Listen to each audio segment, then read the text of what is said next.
नमस्कार, स्वागत है आपका आज की इस वीडियो में। तो आज हम पढ़ेंगे संख्याओं के बारे में। संख्याएं कितनी होती हैं, कितने प्रकार की होती हैं। ठीक है, ये गणित का बेसिक चैप्टर है। जब हम गणित पढ़ते हैं तो सबसे पहला चैप्टर यही आता है। मतलब ये चैप्टर उन सभी के लिए है जो गणित पढ़ना चाहते हैं, जिन्होंने अभी शुरुआत की है या करने वाले हैं, तो उनके लिए ये चैप्टर बहुत ही फायदेमंद रहेगा। चलिए शुरू करते हैं संख्या पद्धति। देखिए, संख्या पद्धति में हमें पढ़ना पड़ता है नंबर्स के बारे में। नंबर सिस्टम क्या है, नंबर्स कितने प्रकार के होते हैं।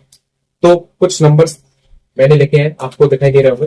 प्राकृत संख्या, इनको इंग्लिश में नेचुरल नंबर्स बोलते हैं। इन्हें एन से दर्शाते हैं।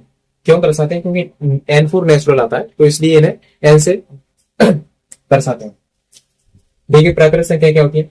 एक से अनंत तक सभी संख्याएं प्राकृत संख्या होती है, यानी वे सभी नंबर्स जो हम डेली लाइफ में यूज करते हैं, जैसे 1 2 3 4 5 एंड दैट्स ऑल। तो 1 2 3 4 5 और इंफिनिटी तक, अनंत तक जो भी नंबर्स हम डेली लाइफ में यूज करते हैं, उन्हें हम प्राकृत संख्या कहते हैं। फिर अगला है पूर्ण संख्या। इनको इंग्लिश में होल नंबर्स बोलते हैं, इसलिए इन्हें डब्ल्यू से दर्शाते हैं। जीरो से लेकर अनंत तक की सभी धनात्मक संख्याओं को हम पूर्ण संख्या कहते हैं। फिर पूर्णांक क्या होता है? सभी धनात्मक और ऋणात्मक संख्याओं को पूर्णांक कहते हैं। इन्हें आई से दर्शाते हैं, मतलब आई फॉर इंटीजर्स, जैसे -3 -2 -1। यानी पूर्णांक में वे सभी नंबर्स आते हैं जो धनात्मक भी है और ऋणात्मक भी है, जैसे -10 -20 -50 -100। तो प्राकृत संख्या वे संख्या है जो डेली लाइफ में यूज करते हैं, जैसे 1 से अनंत तक। पूर्ण संख्या में जीरो भी शामिल कर लेते हैं, यानी 0 1 2 3 4 5, ये पूर्ण संख्या होती है। फिर पूर्णांक में माइनस भी शामिल कर लेते हैं, -4 -5 -6 -7 और प्लस के भी। फिर आइए भाज्य संख्या। देखिए, भाज्य संख्याओं को यौगिक संख्या भी कहते हैं। ऐसी संख्या है जो एक व खुद के अलावा दूसरी संख्याओं से विभाजित होगा, उन्हें भाज्य संख्या कहते हैं। जैसे जैसे वे संख्या जो खुद के अलावा किसी दूसरी संख्या से भी कटती है, उन्हें हम भाज्य संख्या कहते हैं। जैसे 4 6 8 9 10 12। जैसे 4 है तो 4 4 से कटती है, 1 से भी कटती है और 4 2 से भी कटती है, यानी 4 अपने अलावा 2 से भी कटती है, इसलिए यह एक भाज्य संख्या है। जैसे 9 खुद के अलावा 3 से भी कटती है। 12 खुद के अलावा 4 से भी कटती है, 3 से भी कटती है। ठीक है, तो ये जो है ये भाज्य संख्या है। अभाज्य संख्याओं को रूट संख्या भी कहते हैं। तो रूट संख्या क्या होगी? वे संख्याएं जो खुद के अलावा या एक के अलावा किसी और से कभी नहीं कटती, जैसे 2 3 5 7 11 13। जैसे 2 है तो 2 में 2 से ही काट जाएगा, किसी और संख्या से नहीं। 7 है, 7 को सिर्फ 7 से काटा जा सकता है, किसी और से नहीं। अतः ये जितनी भी संख्या लिखी हुई है, ये सारी की सारी अभाज्य संख्या है। ठीक है, चलिए आगे बढ़ते हैं। अगला नंबर है 6 अभाज्य संख्या। ऐसी संख्या जिनका मासा एक होता है। मासा मतलब महत्तम सापर्तक या एचसीएफ, यानी ऐसी दो संख्याओं का योग जिनका एचसीएफ एक हो।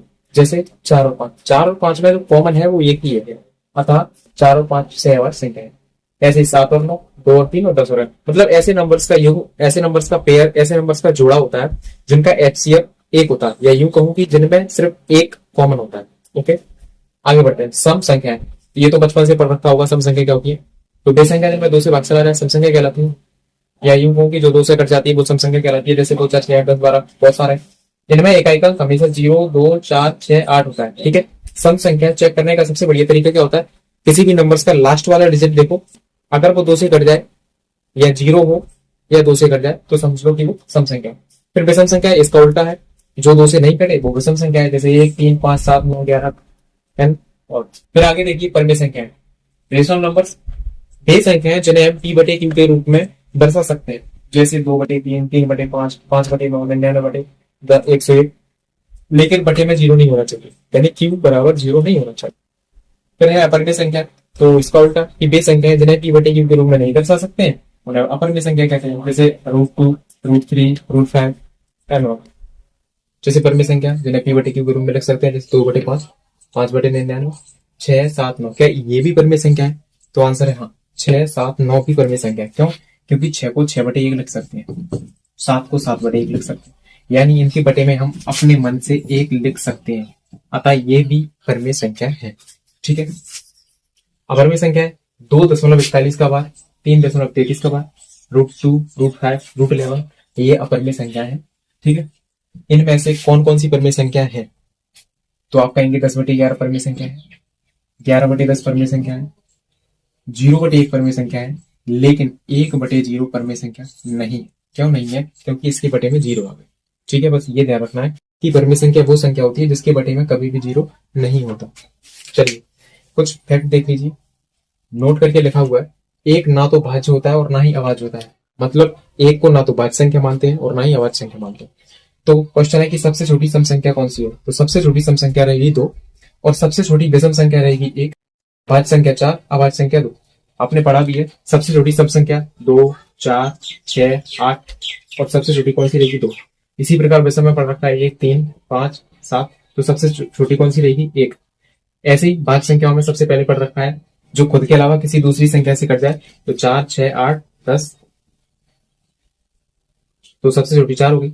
अभाज्य संख्या में जो खुद के अलावा किसी और से नहीं कटे, जैसे कि 2, 3, 5, तो सबसे छोटी कौन सी हो जाएगी 2। सबसे ज्यादा इंपॉर्टेंट सवाल ये बनेगा कि सबसे छोटी अभाज्य संख्या कौन सी होती है, और सबसे छोटी अभाज्य संख्या होती है 2, याद रखना हमेशा के लिए। चलिए प्रश्नों पर आ जाते हैं। सबसे पहले हमारा टॉपिक रहेगा इकाई का अंक। तो इकाई का अंक या यूनिट डिजिट कैसे निकालते हैं, चलिए उसका कॉन्सेप्ट समझ लेते हैं। पहले कॉन्सेप्ट ये रहेगा आपका, जैसे मैंने बोला 2, 3, 4 यानी 234, तो 234 में आपका इकाई का अंक क्या है, आप कहेंगे 4। ठीक है, ये इकाई का अंक होता है। उसके बाद दहाई आता है, उसके बाद सैकड़ा, उसके बाद हजार, 10,000, ये तो आपको आता होगा। हमें फोकस करना है इकाई के अंक पर। तो जैसे 234 में यूनिट डिजिट 4 है, सेम वैसे ही 1028 में यूनिट डिजिट आपका 8 रहेगा।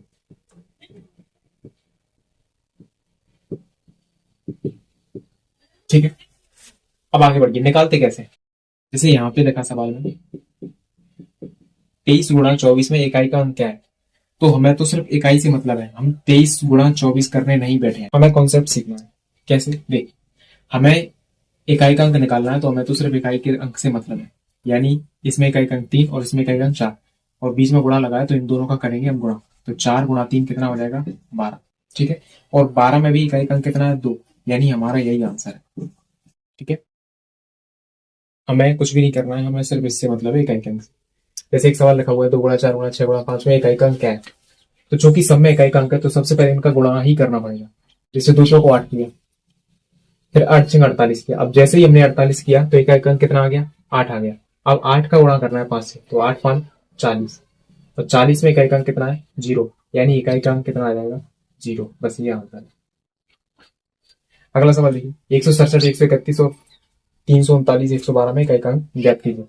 बीच में गुणा लगा हुआ है, इकाई का अंक 7, 1, 9, 2, हमें वजन का गुणा करना है, यानी कि 7 गुणा 1 गुणा 9 गुणा 2 कितना आएगा 7 एकम 7, 7 नाम 63, 63 में 3 आ गया, तो 3 का गुणा कैसे करेंगे, तो 3 दूनी 6, यानी आंसर आएगा 6। क्लियर है। अगला सवाल देख लीजिए। यह सवाल बताने से पहले मैं थोड़ा सा कॉन्सेप्ट बताना चाहता हूँ। चलिए कॉन्सेप्ट क्यों नजर डालते हैं। जैसे ये वाला सवाल देख लीजिए, 2 की घात 2, 2 की घात 2 का मतलब क्या होता है 2 दूनी 4, 3 की घात 2 मतलब 3 त्रिकोण 9, 3 की घात 3 है मतलब 3 का 3 बार गुणा करेंगे, 3 त्रिकोण 9 की 27। अब फिर से वही सवाल बन गया जो भी मैंने बताया था, 4 9 और 7 का गुणा करेंगे, 4 नाम 36, 36 का हमें 6 लेना है, 6 का गुणा 7 से करेंगे, 6 7 42, और 42 में यूनिट डिजिट कितना है 2, यही आंसर रहेगा। अब यहाँ पे कैसे करेंगे, देखिए हमें तो सिर्फ इकाई के अंक से मतलब है। यहाँ पे इकाई का अंक 5 है तो 5 की घात 2, यहाँ पे इकाई का अंक 2 है तो 2 की घात 2 बचे। ठीक है, 5 की घात 2 कितना 25 होता है, और 2 की घात 2 कितना होता है 4। अब फिर से हमें यूनिट डिजिट से मतलब है, यूनिट डिजिट यहाँ पे 5 है और 5 का 4 में गुणा करेंगे तो 5 को 20 आता है, और 20 में यूनिट डिजिट कितना है 0, यानी 0 ही आंसर करेंगे। समझ में आ गया। तो यहाँ पे इकाई का अंक 3 है और यहाँ पे 4 है, तो 3 की घात 2 यानी 3 की घात 2 और यहाँ पे 4 की घात 3। 3 की घात 2 कितना होता है 3 त्रिकोण 9, तो 4 की घात 3 में 4 गुणा 4 गुणा 4, तो 4 चौको 16 चौको 64, तो 64। अब हमें 9 का गुणा 64 में नहीं करना है, हमें करना है हमें करना है इकाई के अंक में गुणा, तो 9 का 4 से गुणा करेंगे तो 9 चौको 36 आएगा, और 36 में इकाई का अंक 6 है, यानी यही आंसर है।